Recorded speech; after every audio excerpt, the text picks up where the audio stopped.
বিসমিল্লাহির রহমানির রহিম।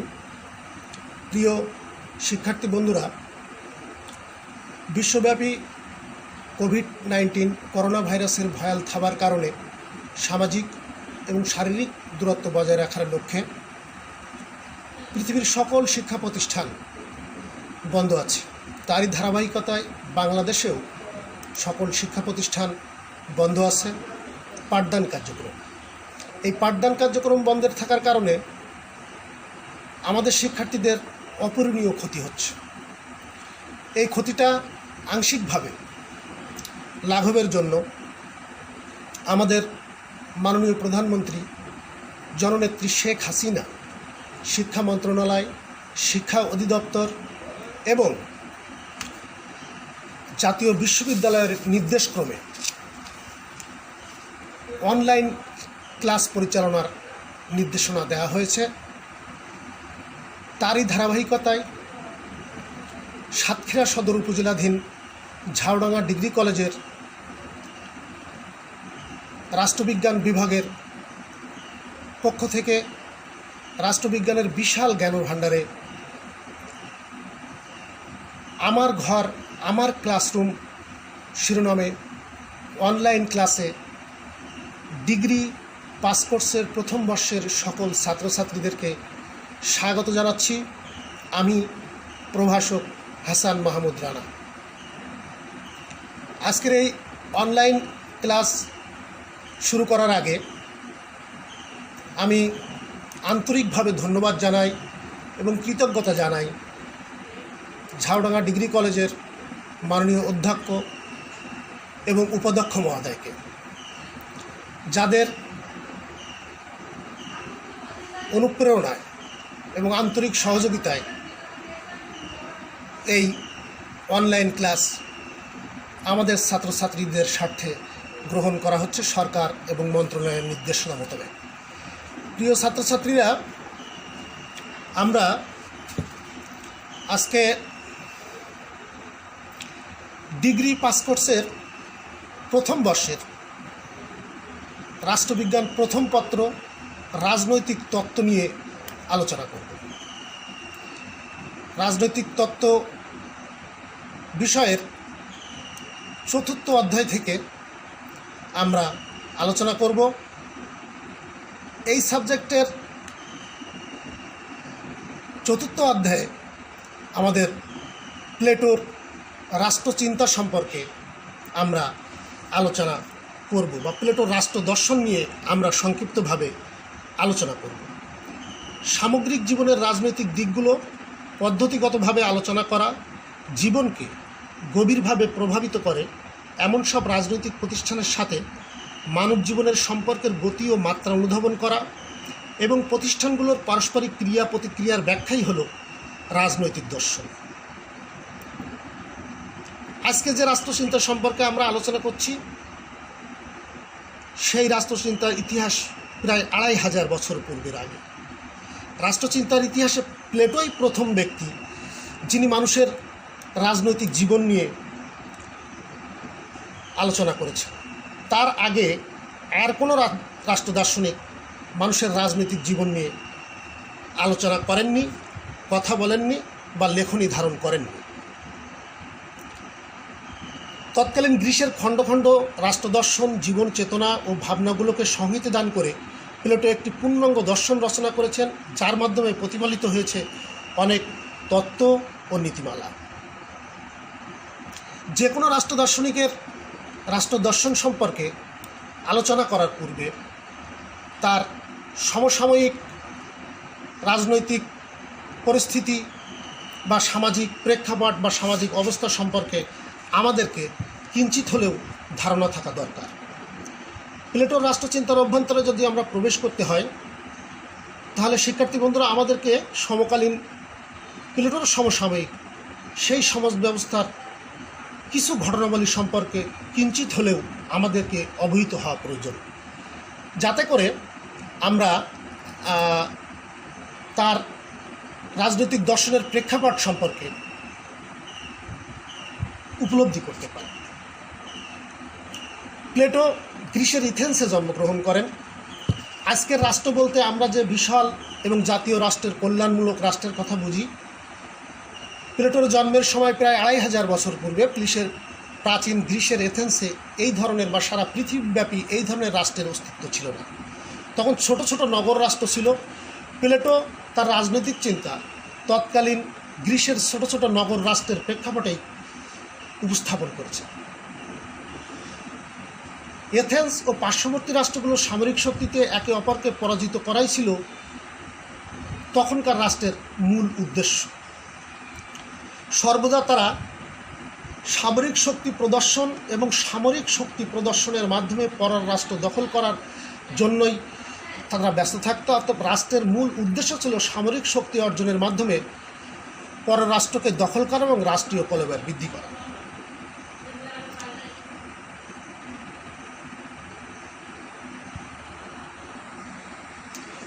প্লেটোর সমসাময়িক সমাজে সামরিক শক্তিতে একে অপরকে পরাজিত করার জন্য সর্বদা প্রতিযোগিতায় লিপ্ত হতো এক নগর রাষ্ট্র আর এক নগর রাষ্ট্রের বিরুদ্ধে। এ কারণে সামরিক শক্তি বৃদ্ধি করা প্রত্যেক নগর রাষ্ট্রের প্রধানতম উদ্দেশ্য বলে মনে করা হতো। জ্ঞান অর্জন এবং বিদ্যাচর্চা এই রাষ্ট্রগুলোর কোনো আগ্রহ ছিল না, বা উত্তম নাগরিক জীবন সৃষ্টি করাও রাষ্ট্রের কোনো উদ্দেশ্য ছিল না। সমাজের প্রভাবশালী মানুষেরা বা প্রভাবশালী শ্রেণী রাষ্ট্রের রাজনীতি, প্রশাসন ও প্রতিরক্ষা ব্যবস্থা নিয়ন্ত্রণ করত এবং যুদ্ধ করা ও জয়লাভ করা তাদের প্রধান উদ্দেশ্য বা রাষ্ট্রের প্রধান কাজ বলে তারা ধরে নিত।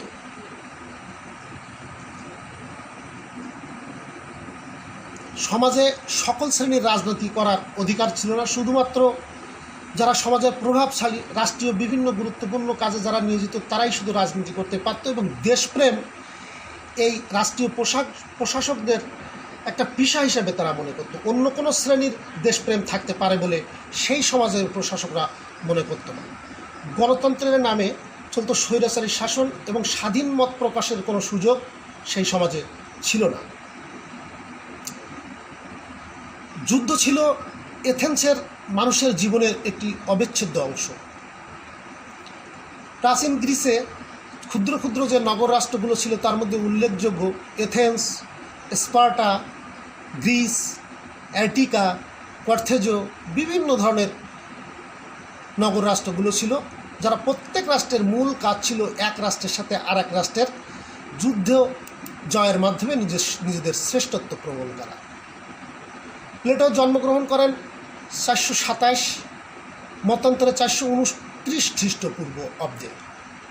আমরা যদি একটু পিছনে ফিরে তাকাই তাহলে যে যীশু খ্রিস্টের জন্মের সময় থেকে আমরা জানি যে ইংরেজি সালের গণনা শুরু হয়েছে। অর্থাৎ যীশু খ্রিস্টের জন্মেরও প্রায় 400 বছরের অধিক সময়, প্রায় 450 বছর আগে প্লেটো জন্মগ্রহণ করেন এথেন্সের এক সম্ভ্রান্ত পরিবারে। প্লেটো যখন জন্মগ্রহণ করেন ঠিক তখনই এথেন্স ও স্পার্টার মধ্যে 431 খ্রিস্টপূর্ব অব্দে এক রক্তক্ষয়ী পেলোপনেশিয়া যুদ্ধ শুরু হয়, যা দীর্ঘ 30 বছর স্থায়ী হয়, এবং এই যুদ্ধের ডামাডোলের মধ্যেই প্লেটো জন্মগ্রহণ করেন এবং বেড়ে ওঠেন। এই সময়টি ছিল এথেন্সের সবচেয়ে রাজনৈতিক বিশৃঙ্খলা ও সামাজিক সংকটের সময়কাল। সামরিক শক্তি বৃদ্ধি ও শক্তি প্রদর্শনের মাধ্যমে রক্তপাত ঘটানোই ছিল তৎকালীন নগর রাষ্ট্রগুলোর প্রধান উদ্দেশ্য।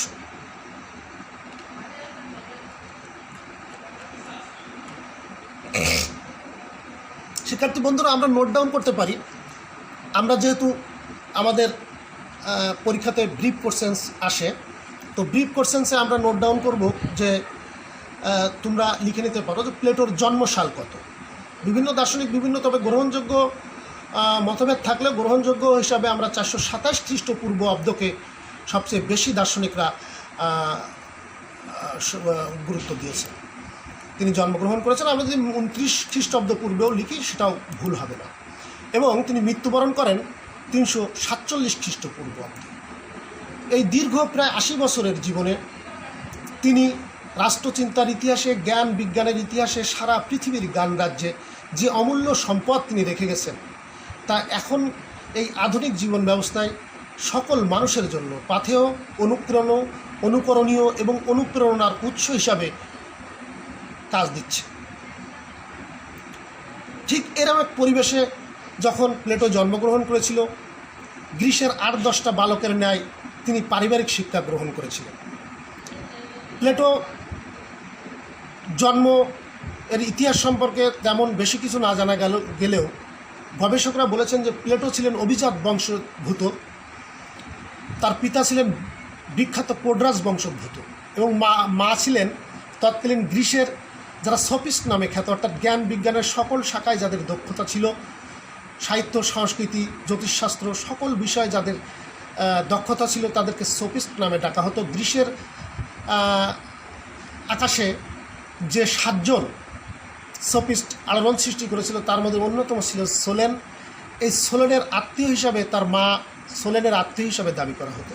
অর্থাৎ তার জন্ম এবং পারিবারিক অবস্থান থেকে সে যে অভিজাত বংশীয় একথা আমরা নিঃসন্দেহে বলতে পারি। প্লেটো প্রাথমিক জীবনে তিনি চেয়েছিলেন তিনি রাজনীতি করবেন, কিন্তু তৎকালীন গ্রিসের এথেন্সে যে রাজনৈতিক বিশৃঙ্খলা দেখে তিনি রাজনীতির প্রতি বীতশ্রদ্ধা হয়ে পড়ে। তখন যে গণতান্ত্রিক শাসন ব্যবস্থার কথা বলা হতো সেই গণতান্ত্রিক শাসনের আড়ালে চলত স্বৈরতান্ত্রিক শাসন ব্যবস্থা, যে স্বৈরতান্ত্রিক শাসন ব্যবস্থার আলোকে জনজীবন শান্তির সুবাতাসের ব্যতীত বিশৃঙ্খলায় পরিপূর্ণ হয়ে গিয়েছিল। প্লেটো 20 বছর বয়সে জ্ঞানের মহাজ্ঞানী মহাগুরু সক্রেটিসের সান্নিধ্যে আসেন এবং তার শিষ্যত্ব গ্রহণ করেন। মহামতি সক্রেটিস তিনিই প্রথম ব্যক্তি যিনি গ্রিসের বিভিন্ন জায়গায় উপস্থিত হয়ে শুধু গ্রিস নয়, ছোট ছোট নগর রাষ্ট্র যা কিছু ছিল এবং পৃথিবীর বিভিন্ন দেশে তিনি হাজির হয়ে সত্য কী, ন্যায় কী, সততা কী, knowledge of virtue, know myself, এই ধরনের প্রশ্নের তিনি উত্তর খুঁজে রাখেন। কিন্তু তখনকে যারা জ্ঞানী বলা হতো, সক্রেটিস দেখলেন যারা প্রকৃত জ্ঞানী হিসেবে স্বীকৃত তারা এই শব্দগুলোর সঠিক অর্থ জানেন না। এই জন্য তিনি এথেন্সের বিভিন্ন নাগরিকদেরকে ডেকে তাদের সামনে বক্তৃতা করতেন। একসময় দেখা গেল যে এথেন্সের অনেক যুবক সক্রেটিসের শিষ্যত্ব গ্রহণ করলো এবং তার অনুসারী হয়ে গেল। এটা দেখার পরে এথেন্সের শাসকগণ ভীত সন্ত্রস্ত হয়ে গেল। তারা মনে করলো যে সক্রেটিসের এই জ্ঞানের বাণী যদি সাধারণ মানুষকে জানানো হয় তাহলে আমরা আমাদের স্বার্থে যে রাষ্ট্র পরিচালনা করছি সেই রাষ্ট্রীয় ক্ষমতা আমাদের থাকবে না। এজন্য তার বিরুদ্ধে রাষ্ট্রদ্রোহিতার অভিযোগ আনলেন এবং এথেন্সের আদালতে তাকে বিচার করা হলো এবং মিথ্যা অভিযোগে তাকে মৃত্যুদণ্ড দেওয়া হলো এবং বিষ পানে তাকে হত্যা করা হলো। গুরু সক্রেটিসের এই করুণ পরিণতিতে এবং অন্যায়ের কাছে যে আপোষহীন ব্যক্তিত্ব সক্রেটিস উপস্থাপন করেছিলেন তার প্রতি অনুপ্রাণিত হয়ে প্লেটো রাজনীতি করার পরিবর্তে তিনি দার্শনিক হওয়ার মনোনিবেশ করলেন। তিনি 20 বছর বয়সে সক্রেটিসের সান্নিধ্যে আসেন এবং প্রায় 8 বছর সময়কাল তিনি সক্রেটিসের সান্নিধ্যে থাকবেন। এরপরে সক্রেটিসের মৃত্যুর পরে তিনি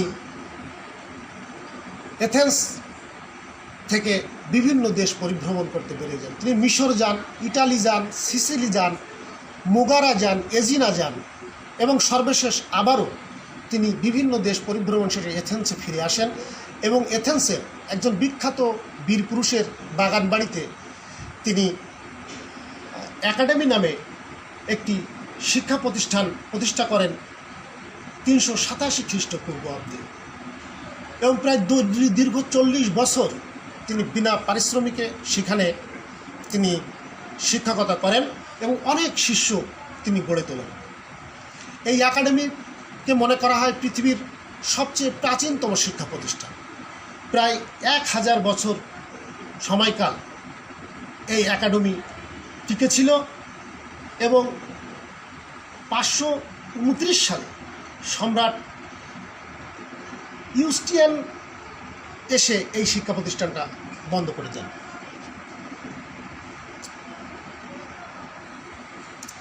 একাডেমিতে শিক্ষকতা করার সময় প্লেটো অনেকগুলো গ্রন্থ তিনি রচনা করেন।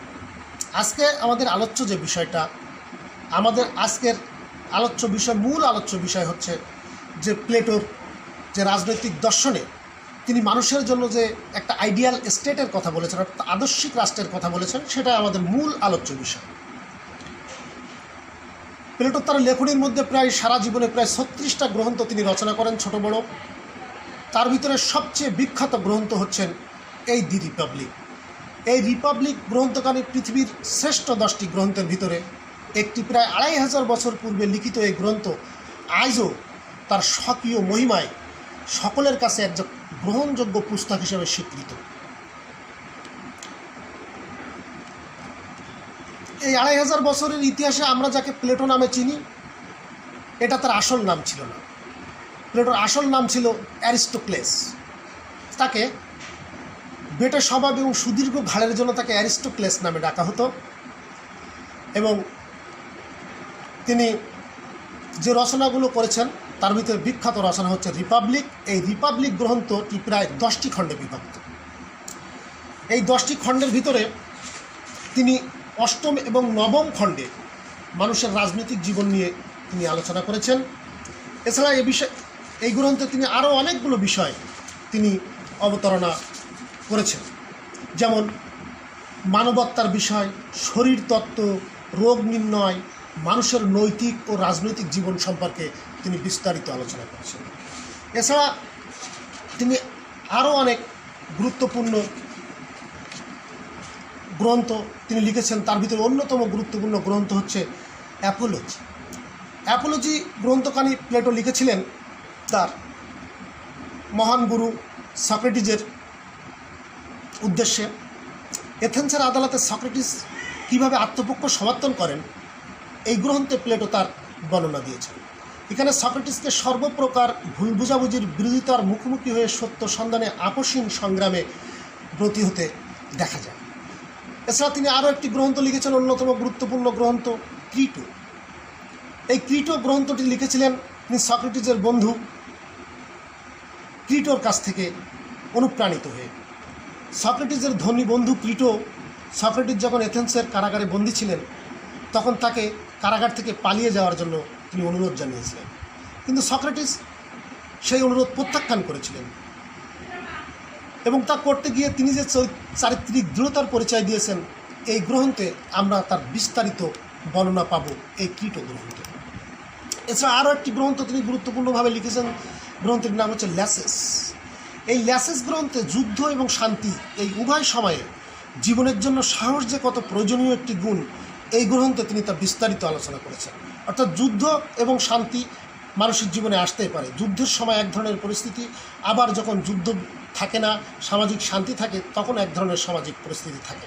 ঠিক উভয় ধরনের সামাজিক পরিস্থিতিতে সাহস করেই জীবনকে এগিয়ে নিতে হয়। অর্থাৎ সাহস যে একটি প্রয়োজনীয় গুণ, সে বিষয়ে তিনি এখানে বিস্তারিত আলোচনা করেছেন।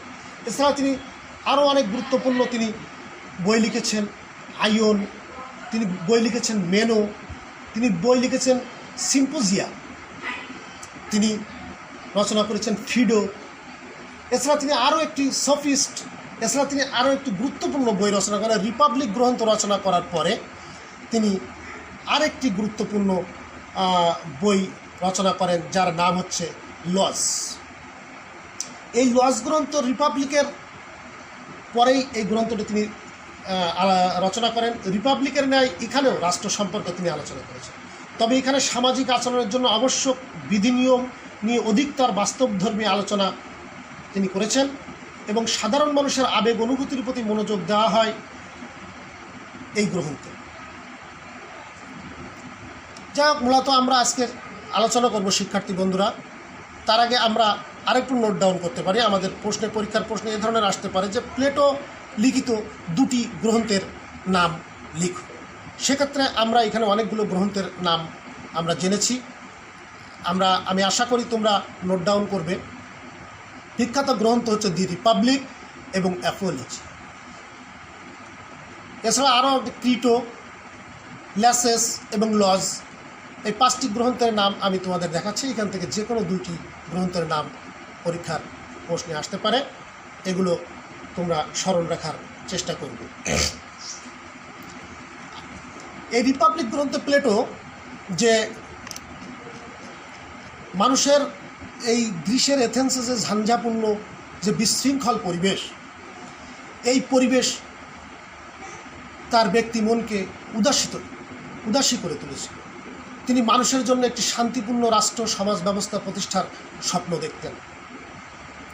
তিনি রিপাবলিক গ্রন্থে একটি শান্তিপূর্ণ রাষ্ট্র প্রতিষ্ঠা করার জন্য তিনি একটি আদর্শভিত্তিক রাষ্ট্রের কথা তিনি উপস্থাপন করেছেন, অর্থাৎ আইডিয়াল স্টেটের কথা তিনি বলেছেন। এই আইডিয়াল স্টেট এমন একটি রাষ্ট্র যেখানে নাগরিক জীবনের সার্বিক শান্তি এবং নিরাপত্তা নিশ্চিত করাই হবে রাষ্ট্রের মূল উদ্দেশ্য। এবং এই আদর্শ রাষ্ট্রের উদ্দেশ্যকে বাস্তবায়ন করার জন্য প্লেটো আদর্শ রাষ্ট্রের শাসন ক্ষমতা দার্শনিক রাজার হাতে তিনি অর্পণ করেছেন। তিনি বলেছেন যে দার্শনিকরা হবে পুণ্যের পূজারী এবং জ্ঞানের আধার, অর্থাৎ জ্ঞানী ব্যক্তি মাত্রই পুণ্যবান, অর্থাৎ এই জ্ঞানী ব্যক্তিদের দ্বারাই আদর্শ রাষ্ট্র পরিচালিত হবে। এই আদর্শ রাষ্ট্র প্রতিষ্ঠার করতে যে তিনি আদর্শ রাষ্ট্রের অনেকগুলো বৈশিষ্ট্যের কথা তিনি বলেছেন। আদর্শ রাষ্ট্র সম্পর্কে প্লেটো বলেছেন যে আদর্শ রাষ্ট্র বলতে দার্শনিক রাজা কর্তৃক শাসিত রাষ্ট্রকে তিনি বুঝিয়েছেন, যার মাধ্যমে রাষ্ট্রীয় ঐক্য ও সংহতি বজায় রাখা যায়। এই আদর্শ রাষ্ট্র যদি দার্শনিক রাজার মাধ্যমে প্রতিষ্ঠিত হয় বা পরিচালিত হয়, তাহলে অবশ্যই একটি শান্তিপূর্ণ রাষ্ট্র প্রতিষ্ঠা করা সম্ভব হয়। এর প্রসঙ্গে প্লেটো বলেছেন যে everything for the state, nothing above the state, the state is an end itself. সব কিছু রাষ্ট্রের জন্য, রাষ্ট্রের ভিতরে, কোনো কিছু রাষ্ট্রের বাইরে নয়, তিনি এটা বোঝাতে চেয়েছেন। এই আদর্শ রাষ্ট্রকে উদ্দেশ্যকে বাস্তবায়ন করার জন্য, আদর্শ রাষ্ট্র প্রতিষ্ঠা করার জন্য আদর্শ রাষ্ট্রের অনেকগুলো বৈশিষ্ট্যের কথা তিনি বলেছেন যে এই বৈশিষ্ট্যগুলো অবশ্যই আদর্শ রাষ্ট্রে উপস্থিত থাকতে হবে। তা না হলে কোনো একটি অনুপস্থিত থাকলে সেটাকে আমরা আদর্শ রাষ্ট্র বলতে পারি না। আদর্শ রাষ্ট্র প্রতিষ্ঠার জন্য সমাজ জীবনের সবার আগে তিনি ন্যায় বিচারের কথা বলেছেন। তিনি বলেছেন justice means more than given every man his due, অর্থাৎ ন্যায় বিচার হলো এমন এক নীতি যা প্রত্যেক মানুষকে তার প্রাপ্যের নিশ্চয়তা দেয়। অর্থাৎ প্রত্যেক মানুষের জন্য যা প্রাপ্য তাকে তাই দেওয়ার নামই হচ্ছে ন্যায় বিচার। এই ন্যায় বিচার সমাজে কিভাবে নির্ধারিত হবে, সেজন্য প্লেটো সমাজে যে মানুষগুলো আছে, অর্থাৎ সমাজের সকল মানুষের ভিতরে তিনি শ্রেণীবিভাগ করেছেন। তিনি বলেছেন যে প্রত্যেক মানুষের ভিতরে 3 ধরনের প্রবণতা লক্ষ্য করা যায়, যেমন প্রজ্ঞা, বিক্রম বা সাহস, আর একটা হচ্ছে ক্ষুধা বা লোভ বা লালসা। তিনি বলেছেন যে সকল মানুষের ভিতরে এই 3 ধরনের বৈশিষ্ট্য থাকে। কিছু মানুষ প্রজ্ঞাবান, যারা আদেশ দানে সক্ষম। যারা প্রজ্ঞাবান তারা শুধুমাত্র আদেশ প্রদান করবে, অর্থাৎ রাষ্ট্র শাসনের দায়িত্বে তারা নিয়োজিত থাকবে। আর যারা বিক্রম অর্থাৎ সাহসের অধিকারী, তারা সৈনিক শ্রেণীর অন্তর্ভুক্ত হবে। এবং বাকি সকল মানব সমাজ উৎপাদনের দায়িত্বে নিয়োজিত থাকবে, অর্থাৎ যাদের দেহ ব্যবহারের ভিতর দিয়েই দৈহিক শক্তি প্রয়োগী, যাদের ব্যক্তিগত কর্ম প্রদর্শনের একমাত্র উপায়, তারা উৎপাদকের দায়িত্বে নিয়োজিত থাকবে। অর্থাৎ যারা প্রজ্ঞাবান হবেন তারা হবেন রাষ্ট্রের শাসক বা দার্শনিক রাজা, আর যারা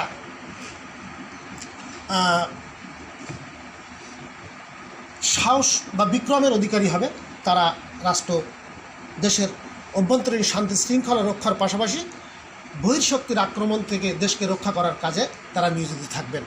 আর যারা উৎপাদক শ্রেণীর অন্তর্ভুক্ত, অর্থাৎ তারা কায়িক পরিশ্রমে অভ্যস্ত, কায়িক পরিশ্রম ছাড়া তাদের কাছ থেকে আমরা আর কোনো কিছুই আশা করতে পারি না, এই শ্রেণীর লোকেরা উৎপাদকের দায়িত্বে নিয়োজিত থাকবে। অর্থাৎ সমাজের 3 শ্রেণীর মানুষের চারিত্রিক গুণাবলীর উপরে নির্ভর করে, অর্থাৎ প্রত্যেক মানুষের কিন্তু কিছু মানুষ প্রজ্ঞায় বেশি ধন্য, কিছু মানুষ সাহসে বেশি ধন্য, কিছু মানুষ উৎপাদনের কাজে নিজেদের কায়িক পরিশ্রমে অভ্যস্ত। অর্থাৎ যারা প্রজ্ঞাবান তারা রাষ্ট্রের শাসনের দায়িত্বে নিয়োজিত থাকবে, এবং যারা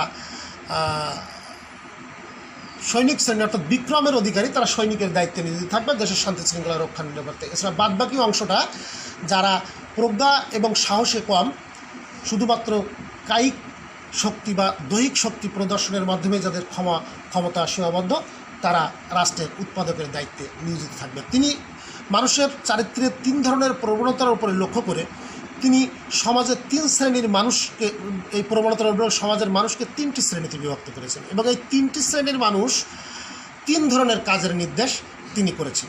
এর মাধ্যমেই প্লেটোর ন্যায় বিচার প্রতিষ্ঠিত হবে।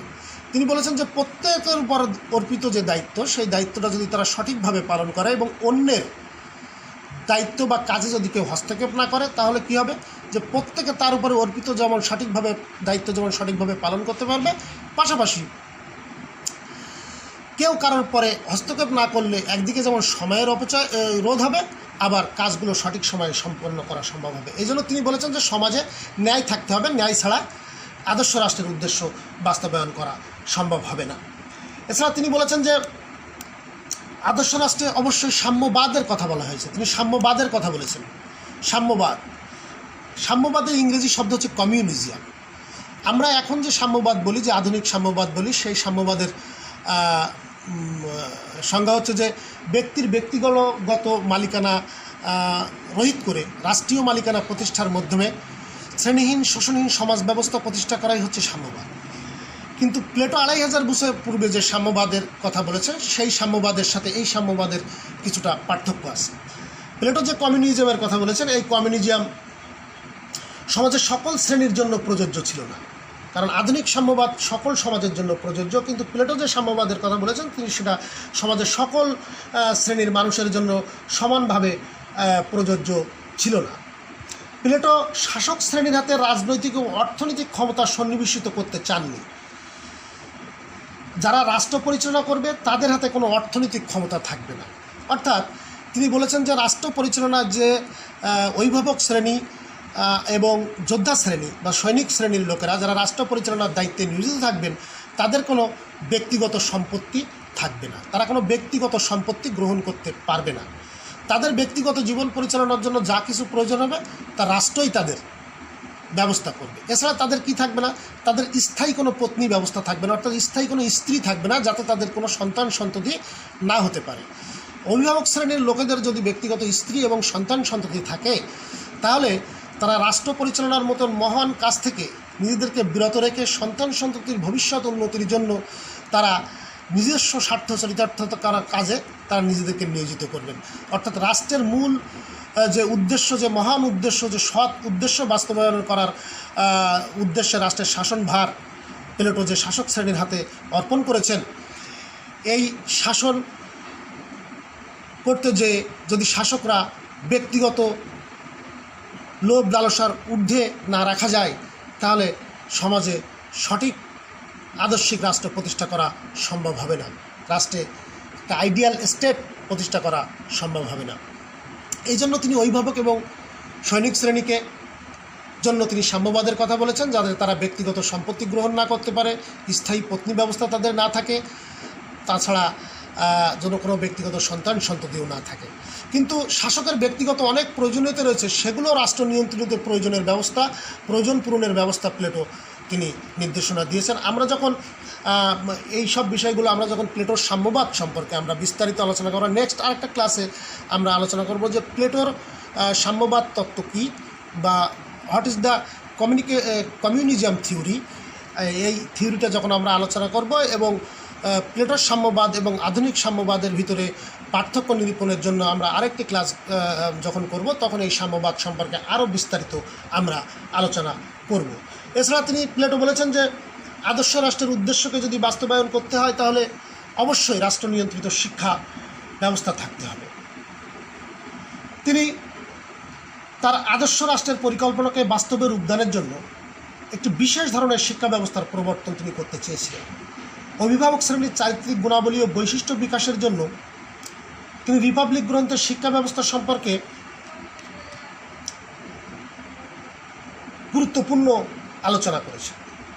এতে সুন্দর দার্শনিক যুক্তি পাওয়া যায়। তিনি বলেছেন যে রাষ্ট্র প্রশাসন যারা পরিচালিত করবেন তাদেরকে অবশ্যই শিক্ষিত হতে হবে এবং এই শিক্ষার ব্যবস্থাটাকে রাষ্ট্র তার নিজের প্রয়োজনে এই শিক্ষা ব্যবস্থা চালু করবে। এই শিক্ষাক্রমের আওতায় অভিভাবক শ্রেণীর সন্তান সন্ততিরা এই শিক্ষাক্রমের আওতায় করবে। তো এই শিক্ষা সমাজের সকল শ্রেণীর জন্য তিনি বলেননি, শুধুমাত্র যারা রাষ্ট্রীয় প্রশাসন পরিচালনা করবেন তাদের জন্য বা সেই শ্রেণীর সন্তান সন্ততির জন্য তিনি এই শিক্ষা ব্যবস্থার কথা বলেছেন। এই শিক্ষা তিনি নারী পুরুষ উভয়ের জন্য সমশিক্ষার কথা বলেছেন। তিনি শুধুমাত্র ব্যক্তিগত যোগ্যতা উপস্থাপনের মাধ্যমেই একজন মানুষ শিক্ষা গ্রহণ করতে পারবে, নারী কিংবা পুরুষ হোক সেটা এখানে আলোচ্য বিষয় নেই। তিনি তার এই শিক্ষা ব্যবস্থাকে তিনি তার এই যুগান্তকারী শিক্ষা ব্যবস্থার জন্য পৃথিবীর ইতিহাসে তিনি অত্যন্ত আলোচিত হয়েছেন এবং মানুষের কাছে তিনি বাহবা কুড়িয়েছেন। তিনি 2500 বছর পূর্বে রাষ্ট্র নিয়ন্ত্রিত যে শিক্ষা ব্যবস্থার কথা আমরা এখন বলি যে education is a backbone of a nation, অর্থাৎ শিক্ষায় জাতির মেরুদণ্ড, যে জাতি যত বেশি শিক্ষিত সে জাতি তত বেশি উন্নত। কিন্তু আসলে প্লেটো 2500 বছর পূর্বে রাষ্ট্র নিয়ন্ত্রণে এই শিক্ষার কথা তিনি উপলব্ধি করেছিলেন। তিনি রাষ্ট্র নিয়ন্ত্রিত এই শিক্ষার জন্য তিনি শিক্ষা ব্যবস্থাকে তিনি দুটি স্তরে বিভক্ত করেছেন। একটা হচ্ছে প্রাথমিক শিক্ষা আর একটা হচ্ছে উচ্চতর শিক্ষা। এই প্রাথমিক শিক্ষা আবার কয়েকটি স্তরে বিভক্ত এবং উচ্চতর শিক্ষাও কয়েকটি স্তরে বিভক্ত। এই শিক্ষা ব্যবস্থা যদি আদর্শ রাষ্ট্রে না থাকে সেটাকে আমরা আদর্শ রাষ্ট্র হিসাবে রূপদান করতে পারবো না। এই জন্য প্লেটো রাষ্ট্র নিয়ন্ত্রিত শিক্ষা ব্যবস্থার কথা বলেছে। এই প্লেটোর শিক্ষা তত্ত্ব অন্যতম একটি গুরুত্বপূর্ণ তত্ত্ব, এডুকেশনাল থিওরি। এই থিওরি আমরা এই শিক্ষা ব্যবস্থা নিয়েও বা শিক্ষা ব্যবস্থার স্তরসমূহ বা বৈশিষ্ট্য নিয়েও আমরা পরবর্তী ক্লাসে আরও বেশি বিস্তারিত আলোচনা করব। এছাড়া প্লেটো বলেছেন যে আদর্শ রাষ্ট্রের উদ্দেশ্যকে যদি বাস্তবায়ন করতে হয় তাহলে অবশ্যই দার্শনিক রাজার শাসন দেশে পরিচালিত থাকতে হবে, কারণ দার্শনিক রাজারা যদি রাষ্ট্র পরিচালনা করে তাহলে আদর্শ রাষ্ট্রের উদ্দেশ্য কখনোই সফল হবে না। প্লেটো দার্শনিক রাজার শাসনকে সবচেয়ে উত্তম শাসন হিসেবে আখ্যায়িত করেছে। তার যুক্তি হলো শাসক সর্বোচ্চ জ্ঞানের অধিকারী, যেহেতু তারা দার্শনিক হবে তাই তারা হবে সর্বোচ্চ জ্ঞানের অধিকারী, কেননা কোনো আইনের বাধা তাদেরকে নিয়ন্ত্রণ করতে পারবে না। এই দার্শনিক রাজাগণ সকল আইনের ঊর্ধ্বে থাকবেন এবং নিজস্ব প্রজ্ঞা অনুযায়ী সততা এবং নিরপেক্ষতা থেকে তিনি সকল বিষয়ে সিদ্ধান্ত গ্রহণ করবেন। প্লেটো বলেন যে সদ্গুণী জ্ঞান যিনি উপলব্ধি করেন এবং নিজের মধ্যে তা যথাযথভাবে প্রবিষ্ট করেন তিনিই জ্ঞানী। এই জ্ঞানী ব্যক্তি দার্শনিক, তিনি নিজেকে এবং অন্যকে সত্য জ্ঞানের আলোকে দেখেন এবং উপলব্ধি করেন। যখন কোনো আদর্শ রাষ্ট্রের ক্ষমতা ও শ্রেণী দার্শনিকের উপর ন্যস্ত হয় তখন তাকে দার্শনিক রাজা বলে। যে পর্যন্ত দার্শনিক রাজাগণ তাদের দেশের শাসক না হচ্ছেন কিংবা যারা শাসন ক্ষমতায় অধিষ্ঠিত তারা যথার্থ জ্ঞান দ্বারা অনুপ্রাণিত হচ্ছেন না, অর্থাৎ যতক্ষণ পর্যন্ত রাজনৈতিক ক্ষমতার সাথে দর্শনের সংযোগ বা সমন্বয় সাধন হচ্ছে ততক্ষণ বিশৃঙ্খলাপূর্ণ পরিস্থিতি হতে মুক্তির কোনো সম্ভাবনা নেই। অর্থাৎ মূল কথা হচ্ছে যে আদর্শ রাষ্ট্রের মূল উদ্দেশ্যকে যদি বাস্তবায়ন করতে হয় তাহলে অবশ্যই দার্শনিক রাজার শাসন সমাজে পরিচালিত থাকতে হবে বা রাষ্ট্রে পরিচালিত হবে। দার্শনিক রাজার শাসন ব্যতীত আদর্শিক রাষ্ট্র পরিচালনা করা সম্ভব হবে না।